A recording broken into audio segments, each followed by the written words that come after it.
तो गाइस कैसे हैं आप सब लोग। हीवन डिस्ट्रॉयर के एपिसोड 102 के साथ हाजिर हो। तो लास्ट एपिसोड के एंड में हमने देखा था कि दोनों एल्डर्स जो होते हैं अपनी ट्विन ड्रैगन टेक्निक को यूज करते हुए सेम टाइम के ऊपर हमारे जू के ऊपर अटैक कर देते हैं। तो जू अपनी तलवार को सामने करते हुए उनके अटैक को ब्लॉक करता है, फिर साथ ही वहां पर humanly demonic formless word technique को यूज करते हुए सामने की तरफ ब्लेड स्ट्राइक लगाता है। अपने हाथ को घुमाकर जब दोनों एल्डर्स के ऊपर स्ट्राइक लगाता है, दोनों एल्डर्स पीछे की तरफ हट जाते हैं और कहते हैं कि कमीना जहां पर इसकी बॉडी के अंदर पॉइजन है लेकिन इसके बावजूद इसकी पावर लेवल्स कम होने का नाम नहीं ले रही। इसका मतलब है कि ये वाकई में जहां पर ह्यूमनली डीमन का डिसाइपल होने के लायक है। तो माजू कहता है कि अब मैं यहाँ पर क्या करूँ, ये मेरा आखिरी अटैक था, इससे ज्यादा मैं एनर्जी को यूज नहीं कर पाऊंगा। और साथ उसे पीछे से आवाज आती है कि डोगू वू जो होता है वो चलाकर उसे कहता है कि यंग मास्टर। तो वो पीछे की तरफ घूमकर देखता है तो डोगू हैंगटियान जो होता है उसने डोगू वू को ग्राउंड के ऊपर गिराकर उसके ऊपर अपना पाँव रखा होता है, अपनी तलवार लेकर वहां पर खड़ा होता है। तो जू उसे कहता है कि उसे छोड़ दो, लेकिन हैंगटियान उसे कहता है कि मैं यहाँ पर इसको क्यों छोड़ दूं, तुम्हें क्यों लगता है कि मैं यहाँ पर इसको छोड़ दूंगा। जब भी मैं इस कमीने लड़के को देखता हूँ तो मेरा खून खोलने लगता है, मैं इस कमीने को यहाँ पर मार डालूंगा। फिर साथ ही उसे कहता है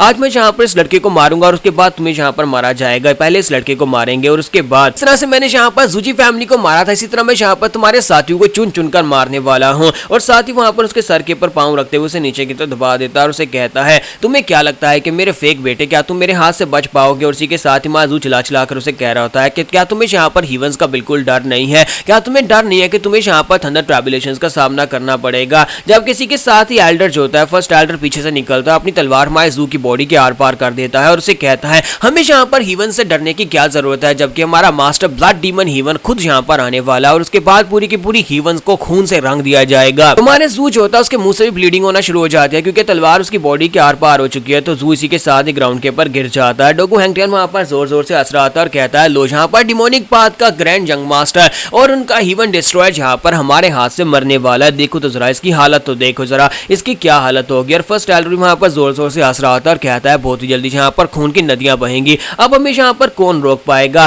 तो माजू सोच रहा होता है कि मैंने यहाँ पर एक दूसरी जिंदगी हासिल की, मैं यहाँ पर एक आजाद जिंदगी गुजारना चाहता था, लेकिन उसके बाद क्या हुआ, मैं यहाँ पर अब मरने वाला हूँ। तो वो कहता है हीवनली डीमन हीवनली मॉन्क प्लीज मुझे माफ कर दीजिएगा, मैं यहाँ पर मरने वाला हूँ और मेरे साथ साथ ये भी यहाँ पर मरने वाला है क्योंकि डोगू वू की बॉडी के अंदर हीवनली डीमन है। और अगर डोगू वू यहाँ पर दिन के वक्त मर जाता है तो उसका मतलब यह है कि रात के वक्त डोगू वू भी सॉरी हीवनली डीमन भी मर जाएगा। तो इसी के साथ ही डोगू वू जो होता है वहां पर सोच रहा होता है कि ये सिचुएशन क्या है, मैं इस सिचुएशन को समझ नहीं पा रहा, ये किस किस्म की सिचुएशन है जिसमें हम सभी लोग यहाँ पर मरने वाले हैं। और साथ ही अपने ग्रैंडपा की बात याद आती है कि उसके ग्रैंडपा ने उसे कहा था कि एक वक्त आएगा जब तुम्हें यहाँ पर समझ आ जाएगी कि तुम्हें क्या करना है। अभी तुम छोटे हो लेकिन जब तुम बड़े हो जाओगे तब तुम्हें समझ आएगी कि तुम्हारी इंपॉर्टेंस क्या है, इस जिंदगी में तुम किसी के लिए क्या कर सकते हो। तो डोगू जब वहां पर सोच रहा था कि मैं यहाँ पर कुछ नहीं कर सकता लेकिन वो तो कर सकता है जो मेरी बॉडी के अंदर है, यानी वो हीवनली डीमन का रेफरेंस दे रहा था और कहता है अगर मैं हीवनली डीमन को अपनी बॉडी सौंप देता हूं और उसे कहता हूं कि वो मेरी बॉडी को ओवरलैप करे तो वो यहाँ पर इसको बचा सकता है, वो मुझे भी बचा सकता है। और इसी के साथ ही एल्डर्स कहते हैं कि चलो जल्दी से इन दोनों को खत्म करो, यहाँ पर से निकलते हैं। इसी के साथ ही फर्स्ट एल्डर चलाकर डोगू हैंगटियन से कहता है कि बेवकूफ कब तक तुम यहाँ पर खड़े बातें करने वाले हो, जल्दी से काम फिनिश करो, हमें यहाँ पर से वापस भी जाना है, जल्दी से इन दोनों को मार डालो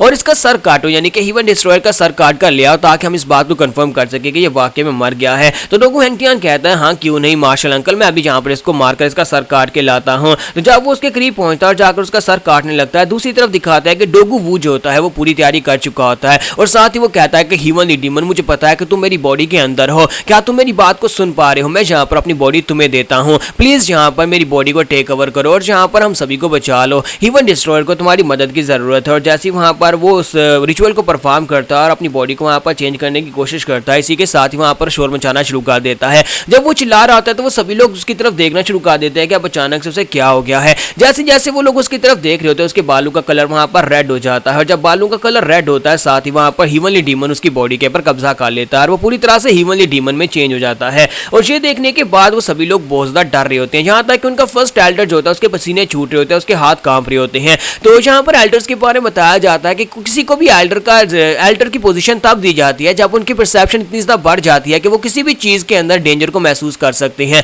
लेकिन यहाँ पर वो जिस चीज को महसूस कर रहे हैं वो कोई डेंजर नहीं था या फिर कोई डर नहीं था, बल्कि वो प्राइमल फियर था, ऐसा फियर जो यहाँ पर किसी भी ऐसे छोटे जानवर को महसूस होता है जब उसके सामने एक बड़ा शिकारी आ जाता है। तो यहाँ पर आप यही समझ लें कि एक बकरी के सामने एक बड़ा सा टी-रेक्स आ जाए, बिल्कुल वैसा फियर जैसा बकरी को महसूस होगा। तो इसी के साथ ही वो एल्डर जो होता है बहुत ज्यादा घबरा जाता है और कहता है ये क्या बन गया है, डोगू वू के बॉडी के अंदर ये क्या था जो इसकी वजह से मुझे इतना डर महसूस हो रहा है। फिर साथ ही वो कहता है कि शैंग लोले जल्दी से आगे बढ़ो, जल्दी से इस लड़के को मार डालो, हीवन डिस्ट्रॉयर को मार डालो। जैसे वो ये कहता है, इसी के साथ ही वहां पर उनके पास जितने उनके साथी खड़े होते हैं सभी के सर उड़ जाते हैं। एल्डर्स को छोड़कर बाकी जितने साथी होते हैं सभी की इस गर्दनें वहां पर उनके सर से उड़ जाती हैं और इस बात से डोगू हैंगटियान भी काफी ज्यादा हैरान होता है और सभी एल्डर्स भी चिल्लाकर कहते हैं कि यहाँ पर हुआ क्या है। वो साइड के ऊपर देखते हैं और कहता है कि ये क्या हमारे एलीट जो हीवनली स्वॉर्ड हॉल के वॉरियर्स थे वो सारे के सारे एक ही झटके में यहाँ पर मारे गए, उनमें से एक भी जिंदा नहीं बचता, सिर्फ एल्डर्स यहाँ पर जिंदा बचते हैं। तो इसी के साथ ही हमारा हीवनली डीमन जो होता है नीचे से फिर से एक छोटे से पत्थर को उठाता और कहता है अगर तुम में से कोई भी यहाँ पर हिला तो मैं उसको मार डालूंगा, उसका सर इसी तरह उड़ेगा जैसे बाकी सभी का उड़ा है। तो यहाँ पर मेरी बात को ध्यान से सुनो। इसी के साथ ही वो सभी लोग अपनी जगह के ऊपर स्टैचू हो जाते हैं। फिर साथ ही उनसे कहता है कि इस लड़के से दूर हटो। जब वो उनसे कहता है कि लड़के से दूर हटो तो इसी के साथ ही मास्टर डोगू हैंगटियान उसे कहते हैं लेकिन तुमने तो कहा यहाँ पर से हिलना मत, लेकिन एल्डर उसे कहते हैं बेवकूफ जल्दी से पीछे हटो। और इसी के साथ ही वो तीनों एल्डर जंप करते पीछे की तरफ हट जाते हैं। जबकि उनमें से एक एल्डर जो था वो पहले वाले अटैक में मारा गया था क्योंकि यहाँ पर टोटल 4 लोग थे। तो तब के हमारा हीवनली डीमन आगे बढ़ता जाकर जू की बॉडी के अंदर एनर्जी डालकर उसके जख्मों को हील करने की कोशिश कर रहा था और कहता है कि ये बेवकूफ लड़का इतने बड़े खतरे में कैसे पड़ गया, मुझे तो लगा था ये समझदार है, जब से मैंने इसकी बॉडी को छोड़ा है तब से ये लड़का जो है वो जिस तरह की बहुत सारी गलतियां करने लगा है। तो उसकी बॉडी के अंदर एनर्जी डालने के बाद वो कहता है कि फिलहाल के लिए तो मैं यहाँ पर तुम्हारे लिए इतना ही कर सकता हूँ, इसके बाद मैं तुम्हें यहाँ पर से तुम्हारे उस डिवाइन डॉक्टर के पास लेकर जाऊंगा, वही तुम्हारा इलाज कर पाएगा। दूसरी तरफ एक एल्डर जो होता है जिसने ट्विन ड्रैगन टेक्निक को परफॉर्म किया था वो दूसरे एल्डर की तरफ देखता है कि वो मर चुका है। तो वो कहता है कि तुमने यहाँ पर जो भी होता है तुम एक घोस्ट हो या फिर एक मॉन्स्टर हो, मैं तुम्हें मार डालूंगा, तुमने मेरे ब्रदर एल्डर की जान ली है। फर्स्ट एल्डर चिल्लाकर उसे कहता है कि ह्योंग प्लीज ऐसा मत करो, पीछे रहो, तुम यहाँ पर इससे फाइट नहीं कर पाओगे, ना ही तुम इससे जीत पाओगे, अपने इमोशंस को कंट्रोल करो, हमें एक ऐसी फाइट नहीं करनी जिससे हम लोग जीत नहीं सकते। तो हीवनली डीमन उसे कहता है कि अच्छा तो तुम लोग यहाँ पर मेरे पर अटैक करके मुझे मारना चाहते हो। और इसी के साथ ही एल्डर जो होता है वो अपना डैकर लेकर उसके ऊपर अटैक करने के लिए आगे बढ़ता है। जैसे वो हीवनली डीमन के करीब पहुंचता है और हीवनली डीमन वहां पर अपनी पावर्स को रिलीज कर रहा था और कहता है कि बच्चे, आजकल के बच्चे देखो तो जरा यहाँ पर इनको अपने एल्डर्स की बिल्कुल भी रिस्पेक्ट नहीं है और ये मेरे पर अटैक करने के बारे में सोच रहा है। और इसी के साथ ही हीवनली डीमन वहां पर नीचे पड़ी हुई एक छोटी सी छड़ी को उठाता है और छोटी सी स्टिक को उठाने के बाद वहां पर अपनी पावर को यूज करने लगा, यानी कि अपनी ब्लेड स्लैश टेक्निक को यूज करेगा। तो दूसरी तरफ से एल्डर अपनी तलवार लेकर अपनी पावरफुल अटैक जो उसका अल्टीमेट मूव होता है उसको यूज करते हुए उसके करीब पहुंच रहा था। जबकि हमारा हीवनली डीमन जो होता है उस छोटी सी छड़ी को अपने हाथ में पकड़कर सामने की तरफ ऐसे घुमाता है और उसके अंदर से बहुत ही पावरफुल स्वर्ड एनर्जी निकलती है। इतनी पावरफुल स्वर्ड एनर्जी निकलती है कि उसका अटैक वहां पर एक सेकंड में डिस्ट्रॉय हो जाता है। तो इस बात से वो एल्डर भी काफी हैरान होता है और कहता है कि इसने यहाँ पर blood demon slaughter sword technique को इतनी आसानी से ब्लॉक कैसे कर लिया। और साथ ही हीवनली डीमन वहां पर अपनी हीवनली डिमोनिक टेक्निक जो उसके पास 3 हीवनली डिमोनिक टेक्निक है उसकी फर्स्ट मोमेंट को यूज करता है और सामने की तरफ स्लैश लगाता है। जब वो स्लैश लगाता है तो सामने से उस एल्डर की बॉडी सेंटर से 2 हिस्सों में कट जाती है। तो एक छड़ी के साथ उसने एक एल्डर की बॉडी को 2 हिस्सों में काट दिया और इसी के साथ ही फर्स्ट एल्डर डोगू हैंगटियान दोनों वहां पर से भागना शुरू कर देते हैं और कहते हैं चाहे कुछ भी हो जाए हमें यहाँ पर रुकना नहीं, हमें भागना होगा, क्योंकि अगर हम लोग यहाँ पर रुके तो फिर हम दोनों यहाँ पर मरने वाले हैं। तो यहाँ पर हमारी एपिसोड 102 का एंड होगा। नेक्स्ट एपिसोड में देखेंगे कि हमारा जू जो है वो यहाँ पर से अब नेक्स्ट स्टेप क्या लेने वाला है।